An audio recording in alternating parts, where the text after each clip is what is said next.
Okay, I think I'll get started. So good afternoon, everybody. Thanks for joining us. We can't see all of the attendees, but hopefully you can see the three of us. I'm Janine West, and I'm the Grower Technical Analyst for Landscape Ontario, and I'm the project manager for a project that we're running right now. And it's the labor assessment study, and we've nicknamed it LOLA. It's being supported by the Ontario Ministry of Agriculture, Food and Rural Affairs. And I'll be leading you through a series of webinars. And this is our first one, and focusing on your WSIB and WSPS supports that you have available to you. And just so you know, it is a live webinar. We are recording it, and we will make it available for public viewing after the webinar is over and we have a chance to clean it up and send it out to you. And throughout the presentations, just some technical formalities. Every attendee is currently muted, and you can ask permission to speak up and if you have a question, but we do have other ways during the presentation that we would like you to communicate with us. If you have any difficulties with hearing us or seeing us, please send us a note through the chat. All of the panelists are able to see those chats and get back to you. If you have a specific question for one of the speakers, please feel free to put that into the Q&A. So if you have there's a pop-up bar that comes up along the bottom of the screen when you hover over it, and there's a Q&A option. So any questions specific to the topic, please put into the Q&A box. So we'll get right into it in the interest of time. We have two speakers today. We have Kendra from WSIB and Dean from WSPS. So Kendra is the ag specialist with the WSIB and is your key contact in the case of a COVID occurrence at your farm. So Kendra, I'm going to let you screen share and take it from here. Sounds good. Thank you so much, Janine. Thanks so much for having me today. I'm just gonna give me 2 seconds here and we'll be up and running. And one more. Oops. There we go. So as I was saying, thank you so much for having me. I'm a stakeholder relations manager with Workplace Safety and Insurance Board, and here I am today to speak to you all about the WSIB and COVID-19, here to help in the event of an outbreak. So prior to moving into the reporting obligations, I wanted to share that costs associated with COVID-19 related claims will not be allocated to the employer or class level. Instead, they are allocated on a schedule-wide basis, and your individual claims will not be applied in the calculation of your rates. So that's a good news story for all employers. Just quickly to go over our agenda, I'm going to be reviewing reporting obligations, foreign agricultural worker policy, wage reimbursement, and single point of contact process. It will be quicker than half an hour. So reporting obligations. So I'm going to be specifically speaking to you about your reporting obligations when you have an employee who tests positive for COVID-19 and it is believed they contracted it in the workplace. There are a few different scenarios that I would like to cover in this section to help you understand when to report a COVID-19 case to the WSIB. So first of all, we have an exposure. So when an employee has an exposure in the workplace, but does not have a diagnosis, does not have a diagnosis or symptoms of COVID-19, sorry, screwing up there, you're not required to report the illness / file a Form 7, and you should not file a claim. One way that you can report the exposure to the WSIB is through our program for exposure incident reporting, or PEER. This is a voluntary reporting program, and an incident number will be assigned. Should the individual fall ill after reporting an exposure incident, we will then be able to process the claim faster. Then we have in the case where COVID-19 testing has occurred. With COVID-19, oftentimes the only medical attention that an individual will receive is a COVID-19 test. If an employee has had a COVID-19 test, the WSIB considers that they have received health care. In the case of the positive test, if they do test positive and your employee tells you they believed they contracted COVID-19 in the workplace, you are required to report the illness to the WSIB, even if you feel that the employee did not contract it at work. If the employee tests negative for COVID-19, you are not required to report the illness to the WSIB. So when do you report? There are two main scenarios when you would report a COVID-19 claim to the WSIB. The first being when an employee tells you they have COVID-19 and they have a diagnosis / positive test or symptoms of COVID-19 and they believe they contracted it in the workplace, even if you feel that the employee did not contract it in the workplace. The second being when an employee has received a COVID-19 positive test result and you have reason to believe that their exposure was potentially in the workplace. Examples of this include when you have other employees in the workplace that have tested positive for COVID-19, or there are known or suspected contact source for COVID-19 from whom the employee could have contracted it in the workplace. If you're unsure whether there's an obligation to report, we would encourage you to report in the normal way. It is the WSIB's responsibility to determine if the work-relatedness of the claim. We adjudicate COVID-19 claims on a case-by-case basis, taking into consideration the facts and circumstances to determine if it was a work-related exposure and if the person is eligible for WSIB benefits. So we do provide our COVID-19 related claim statistics, and they're updated on a weekly basis. Typically they're from the Friday before. So total claims that I literally just looked these up, the total claims that we have had so far is 18,425 cases. That's the total number that have been submitted. Total exposures is 5667. And I did go down to the agricultural industry, which is also provided on the website.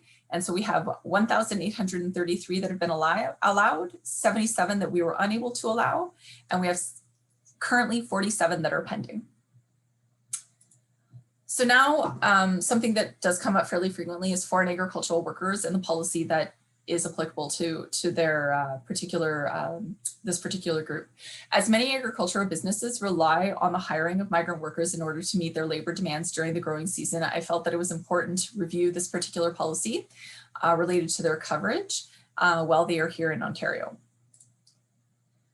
So we want to make sure that all people are treated fairly and kept safe on the job. When foreign agricultural workers are injured or made ill on the job in Ontario, they are eligible for WSIB benefits and services like any Ontarians covered by the WSIB. Coverage begins the date that the person arrives at the agreed upon point of departure in their home country and continues until they return to their home country. In addition to coverage while in the course of employment, workers are also covered during periods of leisure, meals, and while sleeping in employer-provided quarters. When it comes to COVID-19 isolation, current travel recommendations require an isolation period upon entering Canada. During this time, your employees are covered by the WSIB should they suffer illness or injury.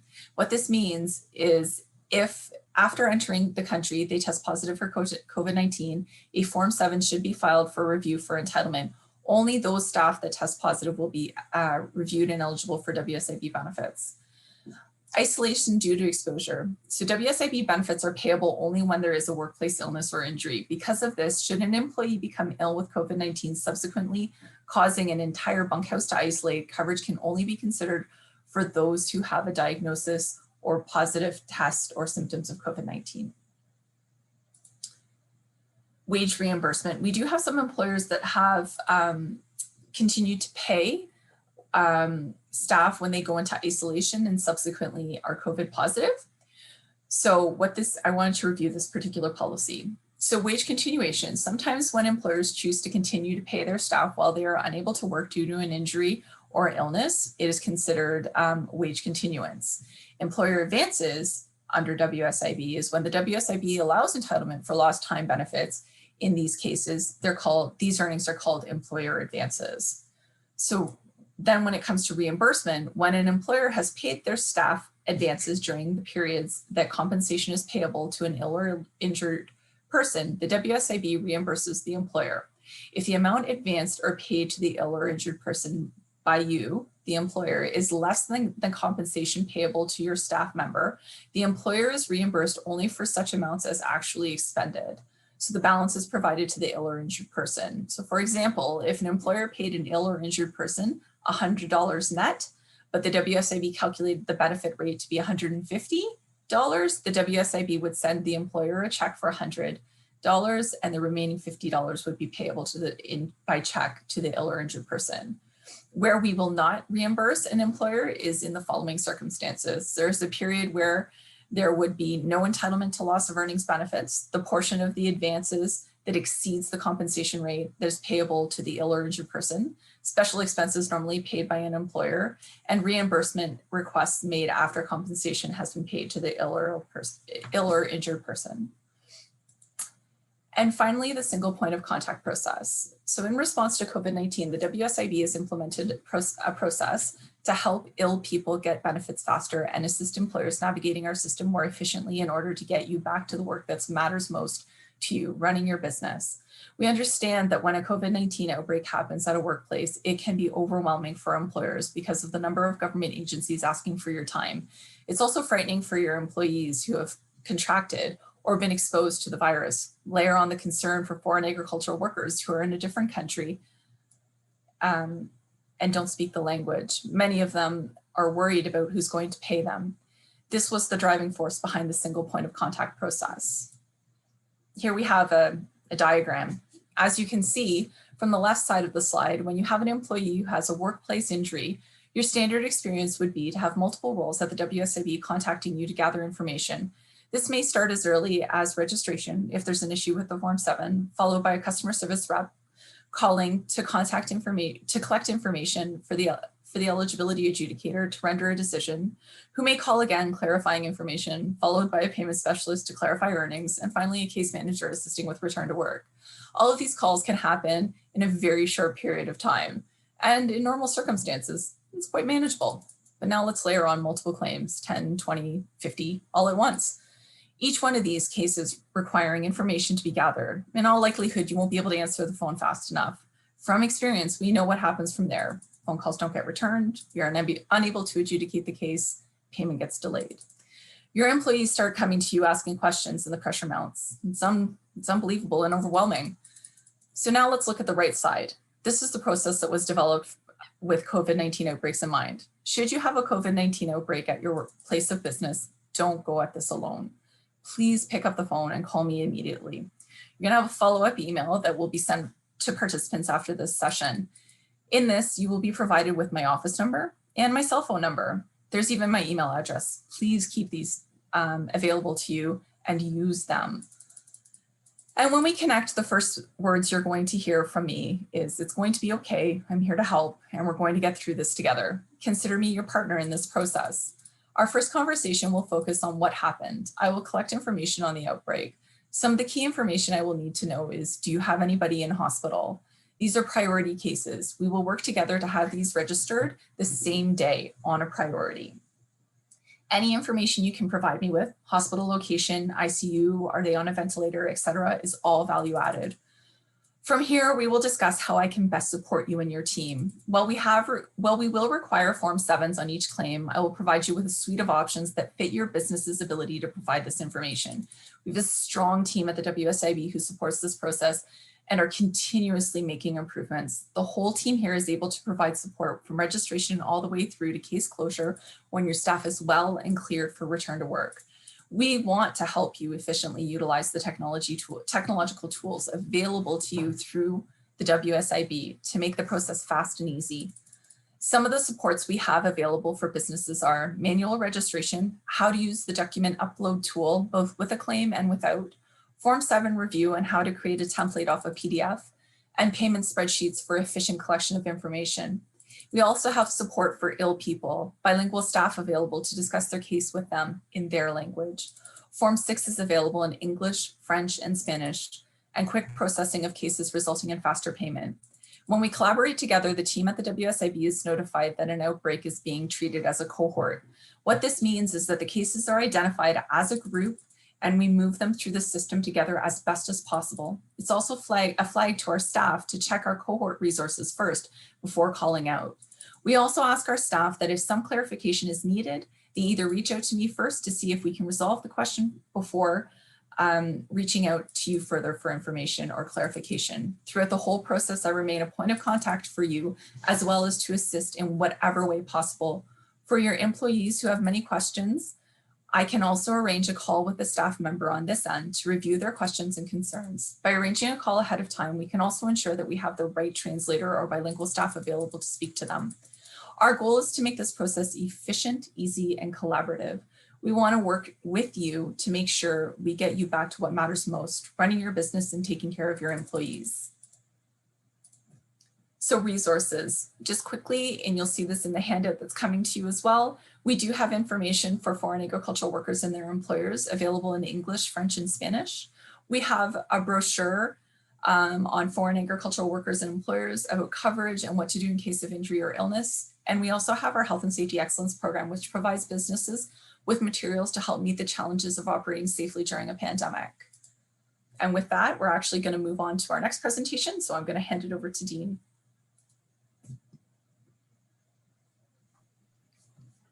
Okay, thank you, Kendra. That was great. You went through a lot of material there really quickly, so I'm glad we're recording it. So, all right, Dean, you're up next. And I think because we had some technical issues earlier, we're just I'll share the screen and you let me know when it's time to switch slides. Thanks, Janine. Don't know what we had the problem with. It worked good on Thursday and not this morning. Anyway, hello, everybody. My name is Dean Anderson. I'm with the Workplace Safety and Prevention Services, and I'm responsible in the agriculture sector. So next, Janine. Next. WSPS, for those of you who don't know and probably might remember, we're the old Farm Safety Group, but for the last 10 years, 11 years, Workplace Safety Prevention Services, we are a not-for-profit organization here to work for the agriculture sector, along with we also manage the manufacturing and services sector in the province. We're a proud partner as part of, there's three other associations in the province serving other sectors. And our primary purpose is to offer health and safety expertise, consulting, training, and resources to the sector. Next, Janine. So today I'm going to quickly cover over some of the insights into safety issues during the pandemic, some effective communication, training, and physical distancing tips that we found over the last year. And then just to remind you how you can possibly use your health and safety rep, and for those who have it, joint health and safety committee members. And on top of that, I'll show you how to use some of our resources. Next. So quickly, next. I know, and you all know that since COVID's come along, we've been involved in working with a lot of other levels of legislation, the Ontario Ministry of Health and Public Health, anything around bunkhouses, apartments, those kind of things. Please contact your local health unit. They're the best resource for that information. Other acts that are involved is the Reopening Ontario, and we have things called sample safety plans available. The directives that come out of the Chief Medical Officer, the Health and Safety and Promotions Act is another one. The Occupational Health and Safety Act is the one we're primarily talking about. And the main thing we want to talk to here is about COVID, the workplace health and safety. When you get this material afterwards, there will be links to this in there. And specifically on our website, we have a COVID specific hub that will help you search and look for details. So next, Janine. Just quickly, the legal responsibilities, nothing has changed because of COVID. Farming and nursery farms, which we're talking to specifically today, fall under farming regulation 414.05, which is a little bit different than most of the other industrial regulations in landscaping, but nurseries fit under farming. Civil orders made under the Emergency Management and Civil Protection Act have been impacting people, and we've been helping people deal with some of those calls. And workers should, and I think you'll hear me mention this several times, communication is important. Understand who to contact in your organization to talk to. There's supervisor in small organizations or larger, joint health and safety committees for the bigger organizations. There won't be any of them within the landscape nursery group. And the other one is, well, there's health and safety committees, but they won't be certified. And then there's your health and safety reps. So use those workers as a resource in the workplace to help you do your communication. Next, Janine. Just next.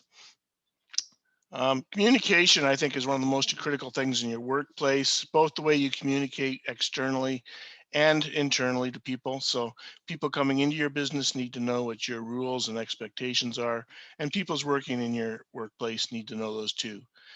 Keep abreast of changes. I was on the OFVGA AGM meeting this morning, listened to the Minister of Agriculture, and it sounds like there will be changes occurring, especially for those of you with foreign temporary workers, possibly in the next month or so, but hopefully we get COVID under better control and those changes are for the better. Also listen to your public health. They'll be telling us, as we know in a lot of the province today, we've moved into colored zones as opposed to a full lockdown. Document your procedures, revise them to existing as a result of COVID. Everyone's had to do this, and that's been one of the areas we've done a lot of work in the last year. Create an internal communication plan. Reach out to your employees. If they don't understand, i.e. the stuff from WSIB that Kendra just went through, how they should report it to you, find ways of doing it. Emails one way doesn't necessarily work with all of the workers in our sector. Internet postings, again, doesn't necessarily. Having a good poster board, maybe one specifically for COVID. Having handouts printed for people as you've come up with certain things or details on how you want them to react as they screen in the morning or reporting. Having small team meetings and doing safety talks, whether it be on PPE, hand washing, and reporting and face mask wearing, that type of thing. So the more communication there is, the better everyone in the workplace will feel reassured. COVID has always left us in a situation of, I'm not exactly sure what's going on. And the more you communicate, the better it'll be in your workplace. Janine, next. Training. We all have been very good at ensuring training in the past with our workers. There's ways that we can do that. Daily tailgate talks, toolbox talks, whatever you want to talk about. Maybe do an awareness session with people. And it could just be on procedures around other parts of your workplace so that everyone knows what's going on. And using such things as pictograms and posters. Later on in the materials, there actually are some links to where you can find posters and pictograms in your workplace. Those are also very useful for your non-English first language. So your Mexicans or other workers, Jamaicans, which are coming in, posters in the workplace always act as a good reminder. Utilize lead hands, managers, supervisors, whatever terms you use. I think that brings it down to a lower level where people then can feel reassured in talking back to a person. And consider, if you need to, getting an interpreter or a translator. One of the other things you can do in here is there are a number of videos, etc., that are available in other languages. And obviously keep track of what you've done, document it, document it, document it. This has never changed. But if someone comes in a month's time and says, so what did you do to educate your workers? It'll be good to have copies of it and records of who got trained. So next, Janine. Physical distancing. This has been one of the biggest things that's impacted in some areas of the sector. Reducing the risk in some areas in the farm, the best thing we could actually do was physical distance.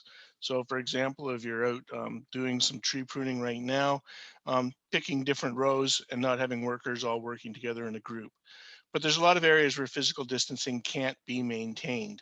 And so to help you do that, we advise you to look around your workplace, do a risk assessment. We can assist in that if you need to. The best thing to do would be to eliminate that need to work closely together. For me, it's great. I work at home. I don't see any of my other workers in our company. It's been eliminated. Substitution, finding things such as our virtual training we're doing right now. We're not all getting together in a location. Engineered, putting up barriers and screens. It could be as simple as hanging a plastic curtain. It could be as much as putting up a solid sheet of plexiglass or some other material between the workers. Awareness, signage on the floors, marking the floors. You see it a lot in stores when you go around right now. They have the dots every 2 meters away. Do that in your workplace. If people are working in a location and they need to do it in your lunchroom at the lunch tables.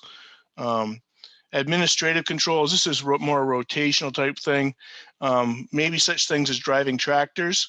Maybe have a person drive a tractor for the morning and then in the afternoon they rotate so they're not sitting all day with someone else, as opposed to someone changing, every 15 minutes driving the tractor or something like that. Protective equipment is obviously the last thing we do, but it's also in this case with COVID tends to be very effective as long as the masks and face shields are worn properly. So next, Janine. Physical distancing, this is sort of a kind of a repeat of that, but thinking of ways that you can maintain physically distance. So it's not always maintainable, but how can you do it? If it's a packing line, or if you're, for example, loading trucks, can you find ways that you end up moving the materials around without getting close to other workers? If people are working on tractors and skid steers, can you maybe keep that vehicle just for certain people so you don't have to clean it in between? But if you can't avoid that, you really should be cleaning the equipment in between. Lunchrooms tend to be one of our big problems. Maybe finding a way to stagger lunches or that type of thing, moving your lunchroom around, spacing people out is always good. Bunkhouses or apartments where for the offshore workers, there are very strict rules for this. I advise people to follow them.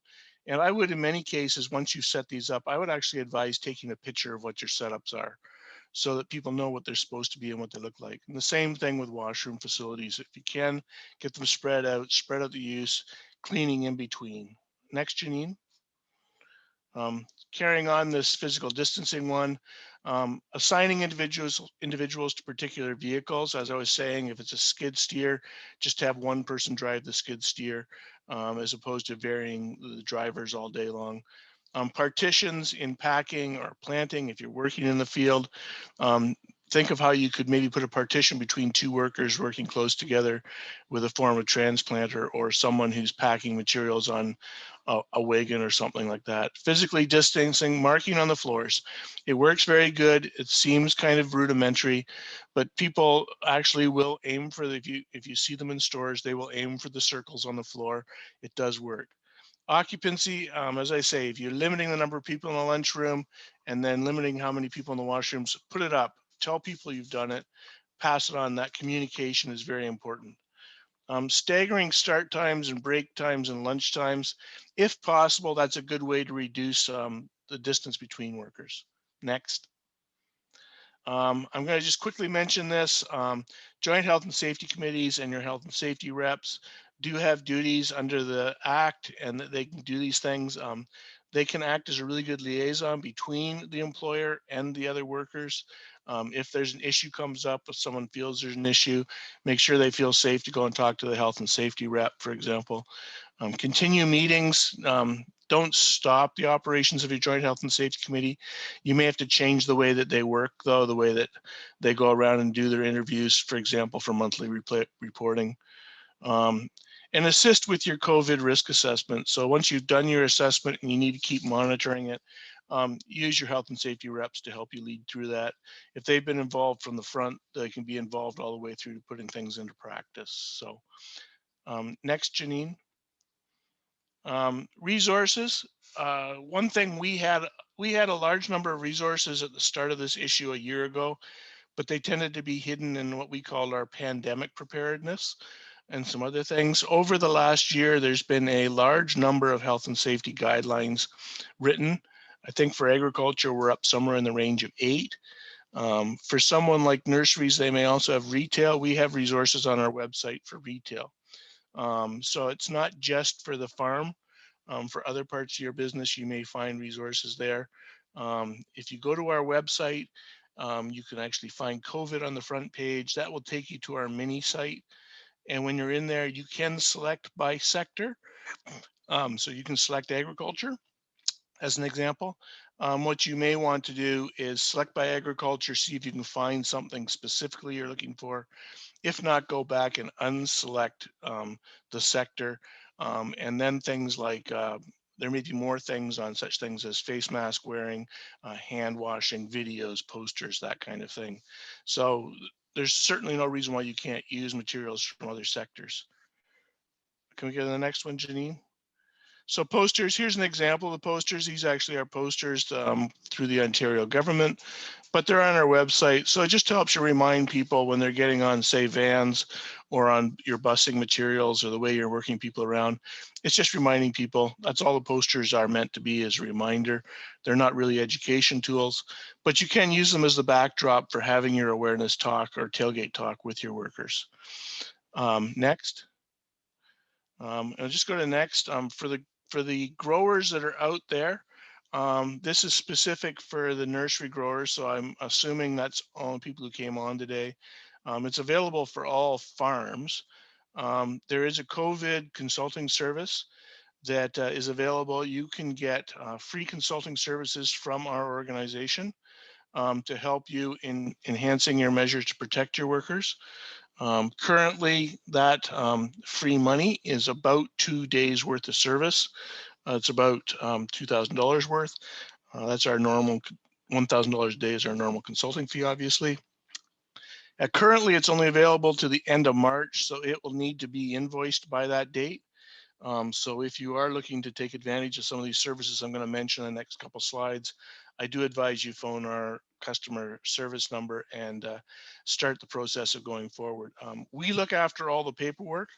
This is CAP money, but there is no application process through OMAFRA, et cetera, for this money.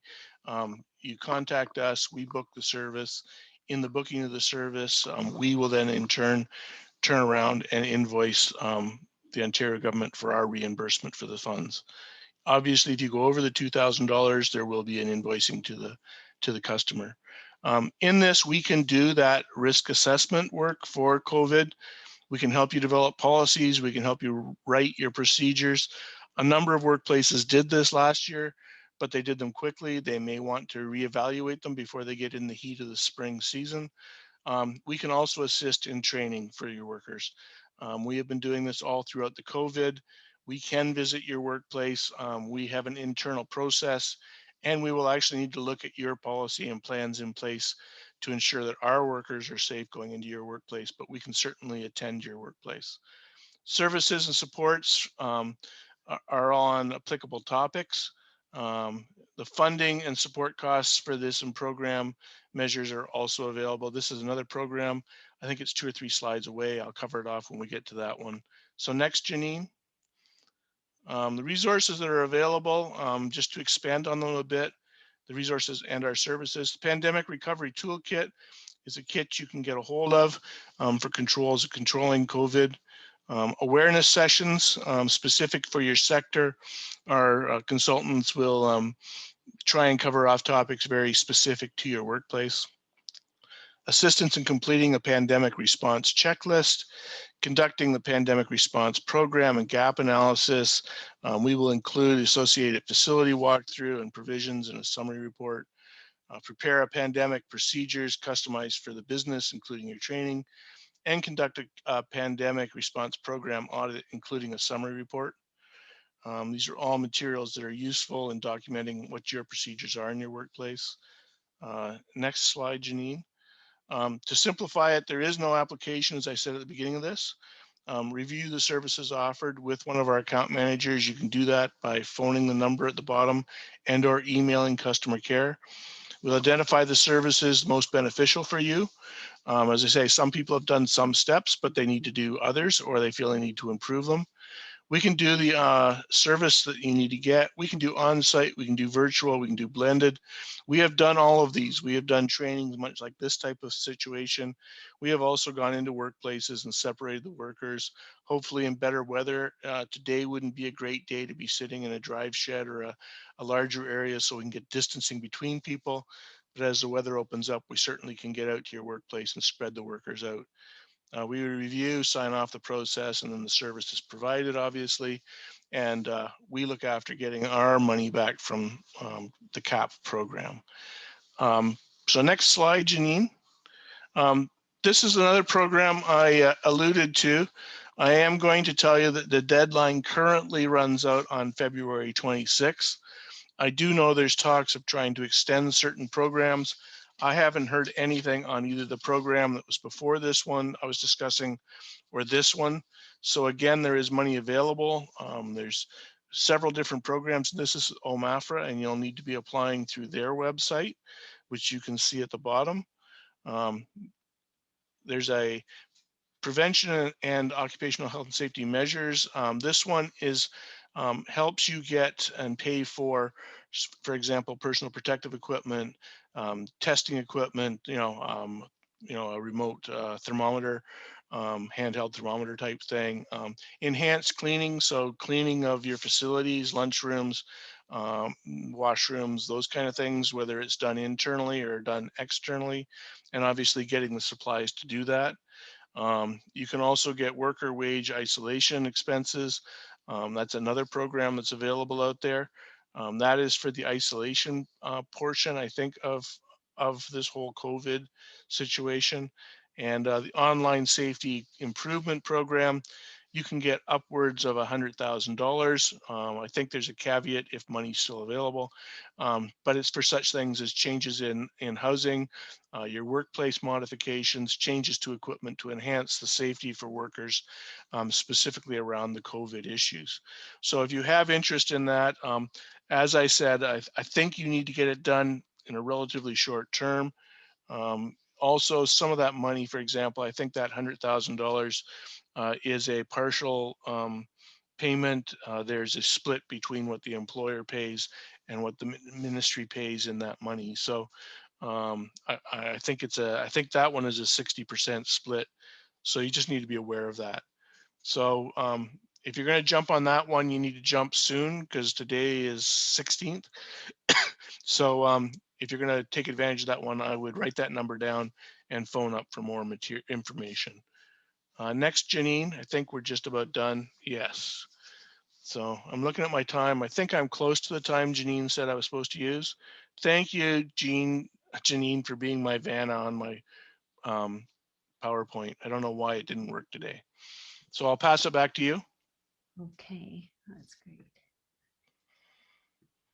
Okay, thank you so much. That's great, Dean. Lots of good information there. So if you have questions about the OMAFRA funding that Dean presented on the last slide, we're going to provide you with some more information on that. Jennifer Llewellyn and some others in the sector have been sharing information about that over the last few weeks to remind you about it. But we'll be sending that as part of that post webinar package that we're going to email out. And so now I think I'll go to, we want to head into a question and answer period. And we do have one question already up.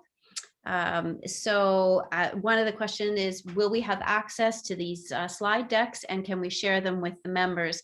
And what we're going to do, instead of sharing slide decks, we're actually going to make this webinar available as a recording, both on the Landscape Ontario website. We've got a page for our labor project that's got COVID and labor aspects to it.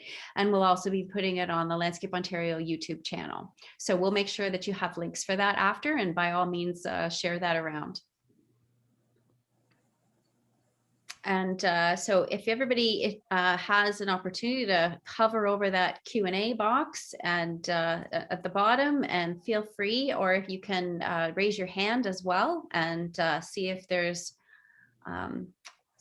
something we can help you with, because I have no open questions. One of the things that are possible too, if you type your question into the Q&A box, you can actually you can see other people's questions, I believe, and you can upvote it. So if you have the same question, then we know that more than one person has that question. Janine, correct me if I'm wrong. We are going to be sending out an email back to the participants, though, sort of with general information on the topics that we've covered also. So quick fact sheets, is that right? That's correct. Yep. Yeah. So so you will be getting material. It's not the PowerPoints. You'll have to go look at the PowerPoints. Yes, that's right. You'll be getting, like, we'll do a general Q&A. We expected there to be about a half an hour worth of questions, and everybody's really quiet. So I know we have lots of people on the line. So feel free to jump in and do whatever's comfortable in terms of getting your question out there. Okay, everyone? I promise not to talk as quickly. Questions. A lot of information to cover. So we'll give it a few minutes in case there's anyone. I can give anyone the ability to talk as well if they want to speak their question instead, and have everyone hear it. It doesn't have to be in the chat or the Q&A feature.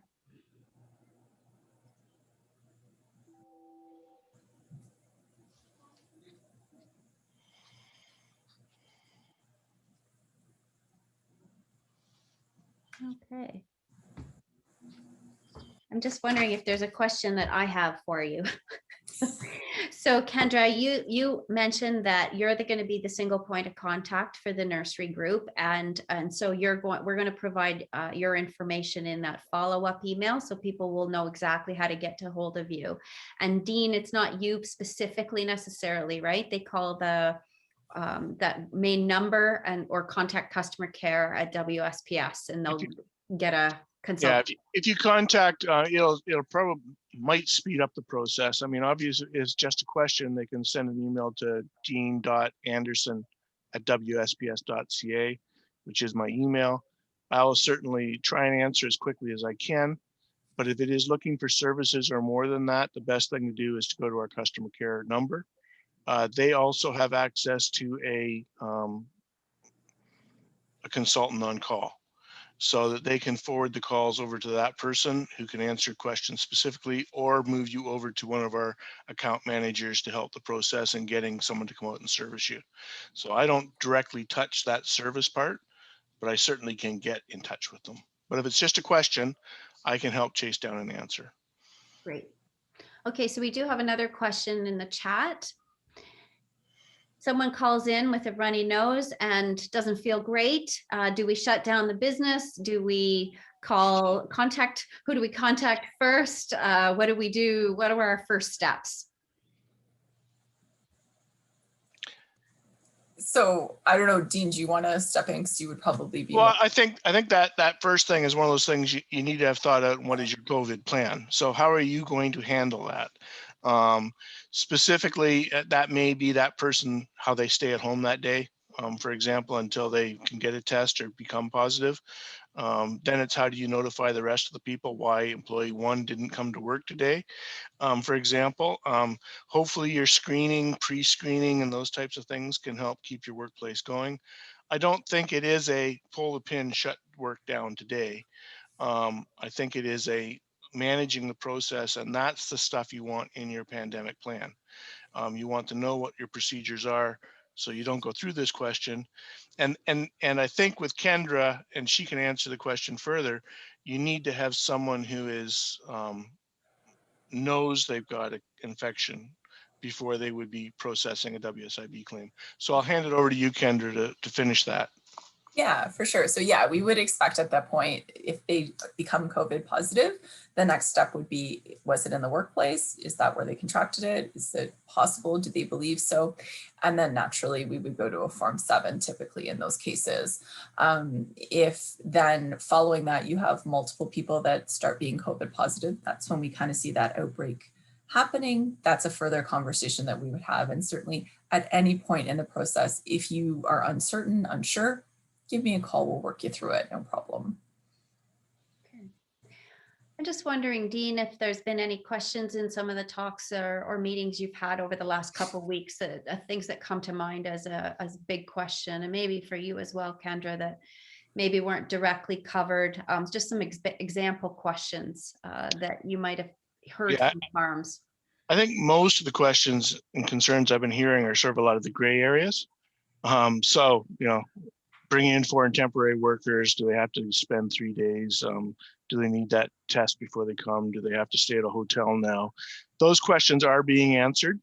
I think the quick answer to that is they end up coming to your farm, and that's where they get quarantined here in Ontario. The other one around workplaces is sort of that idea of who's responsible and what can you do to ensure people follow your rules.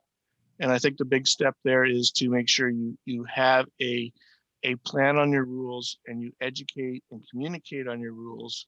And then certain things like screening don't break the rules. So if you have everyone pre-screened coming in today, you need to, at some point in time after everyone should be at work, make sure that everyone has pre-screened and signed in. And if someone hasn't and they're at work, you need to go to that person and you need to chase that down. That's the kind of procedures you need in place to keep following people. Okay. I see John's got a question, I think. There's a comment there, yeah, to add to that, I think. So there is an information sheet, I believe, with your WSPS to help with tips to differentiate a cold or flu versus a COVID symptom. So we'll include that on that resource sheet we email out to all of you. I think some of the things that we've been hearing is just concerns about, when a claim does happen, employers feeling like they may be failed or that the workplace may be unsafe. It's not the case. Here's the thing we know about COVID-19. It burrows in sometimes, and you didn't do anything wrong. That's the thing. You did all of your screening, you did everything you could, but in some cases it just spreads like wildfire. So just know that there's lots of supports here should it happen, that we understand, and you didn't do anything wrong in many of these cases. It's COVID-19. It's one of those things. It's an enigma. I think one thing I wanted to pick out of, I think, Dean, you mentioned it in your presentation, to take some photos. And we do know that there have been some outbreaks on farms, and it gets complicated when there's an interaction between the health unit and what they have approved, obviously, before you brought your workers in. And then when Service Canada comes in after the fact, because we know there are all these different levels of regulations and requirements, and they're not always clear and sometimes different between regions. So if there's an opportunity for you before your guys come, or if you have workplace washrooms or lunchrooms with your signage, take photos, please, before they start getting used. And then you can take photos at the time. If there is an outbreak, you can also have a couple more photos to show that you were in compliance with your local health unit, you are still in compliance, and that does kind of alleviate, hopefully, some of the stresses that happen when you have multiple agencies coming in and checking things. Yeah, and I think that's part of the reason why you do the risk assessment, why you walk around your workplace, look for where the dangers of workers getting too close together, and then you build a plan around that. And you go, okay, we've got to do something around our washroom entrances, around our lunchrooms. Maybe it's the point of entrance to business and the pre-screening process. That's when you then develop your processes and you document how you're doing it. And a good way of showing people how you set it up is to have had pictures. And then you can maintain it. And when you're training people, you can show them the pictures. So you don't have to walk around your operation and say, oh, and by the way, in the lunchroom, here's what we've done. You can show pictures of it. And other processes around your workplace. So that documenting can become used as a training tool. It can also be used as your documentation tool. And it's not going to cover your butt if all of a sudden everyone's standing next to each other and they're not following their 2-meter dots on the floor. There was a breakdown in your system, right? Which the only advice I can say to that is try and correct it once you notice everyone's standing around in a group. And that's the things that you need to do. I know some workplaces have done a very good job in their workplace, and then for some reason there's access to the outside near their workplace. So someone's coming in making deliveries, you've got a retail point and people come out of the retail point back to the growing points, for example. They're not supposed to, but there's a breakdown. Those people may not be as well documented as your workers are. So you need to break those systems down. And it does mean you maybe have to operate your business slightly different than you have in the past.